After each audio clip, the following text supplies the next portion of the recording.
তুমি কি চাও তুমি অনলাইনে তোমার স্মার্টফোন থেকে কাজ করবে, অথচ তোমাকে যদি কেউ হোয়াটসঅ্যাপে মেসেজ করে তাহলে তার কাছে যেন একটা সিঙ্গেল টিক হয়, মানে তার কাছে শো করে যে তুমি অফলাইনে আছো, বা তোমাকে ফেসবুকে যাতে অফলাইন শো করে, তাহলে সেটা কীভাবে করবে? এই ভিডিওটার অবশ্যই শেষ পর্যন্ত সঙ্গে থাকো, তুমি জানতে পেরে যাবে। Hello viewers, welcome to the take YouTube channel. আমি অর্জুন, যেখানে তোমাদেরকে দিয়ে থাকি টেকনোলজিক্যাল ভিডিও, এবং আমার মতো তোমাদেরও যদি টেকনোলজিতে ইন্টারেস্ট থেকে থাকে তো নিচে অবশ্যই চ্যানেলটিকে সাবস্ক্রাইব করো। আর আজকে এই নতুন ভিডিওতে শেষ পর্যন্ত সঙ্গে থাকো।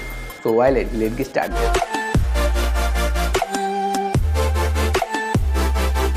বর্তমানে আমরা আমাদের স্মার্টফোনে অনলাইনে অনেক ধরনের কাজ করে থাকি, সেটা অনলাইনে ক্লাস করা হোক অথবা অনলাইনে সিনেমা দেখা হোক। কিন্তু সেই মুহূর্তে যখন তোমরা অনলাইনে কোনো কাজ করো, তখন এই সোশ্যাল মিডিয়া অ্যাপ্লিকেশন মানে ফেসবুক অথবা ইনস্টাগ্রাম অথবা হোয়াটসঅ্যাপ এখানে তোমাদেরকে অনলাইনে শো করে এবং সেখান থেকে মেসেজ আসতেই থাকে। তো এইটা আমার মনে হয় তোমার অনলাইনে কোনো কাজের সময় এটা ডিস্টার্ব করে। কিন্তু তুমি যদি চাও এই অনলাইনে সমস্ত কাজও করতে, অথচ এই সোশ্যাল মিডিয়া অ্যাপ্লিকেশন থেকে যাতে মেসেজ না আসে অথবা অফলাইন শো করে, তাহলে সেটা কীভাবে করবে? তুমি খুবই সহজে 1 মিনিটের মধ্যে এই সমস্ত কিছু বন্ধ করতে পারবে। কীভাবে করবে? তোমার ফোনে যে অ্যাপ্লিকেশনটাকে তুমি রেস্ট্রিক্টেড করতে চাইছো সেই অ্যাপ্লিকেশনটার উপর প্রেস অ্যান্ড হোল্ড করে রাখো।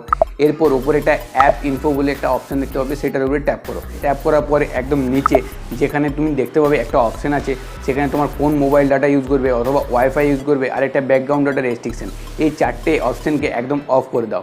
তুমি টেম্পোরারি যখন চাইবে যে হোয়াটসঅ্যাপ অথবা ফেসবুক থেকে মেসেজ না আসে কিন্তু তুমি অনলাইনে কোনো কাজ করবে, সেক্ষেত্রে তোমরা ইজিলি কিছু সময়ের জন্য এসে এই 4টে অপশানকে অফ করে দিতে পারো। এবং এই 4টে অপশান অফ করার পর তোমাকে যতই সে মেসেজ করুক তার ফোনে একটা টিকি শো হবে এবং তোমার ফোনে সেই মেসেজ রিসিভ করবে না, তুমি যতক্ষণ না সেই ডাটা রেস্ট্রিকশনটা অফ করছো।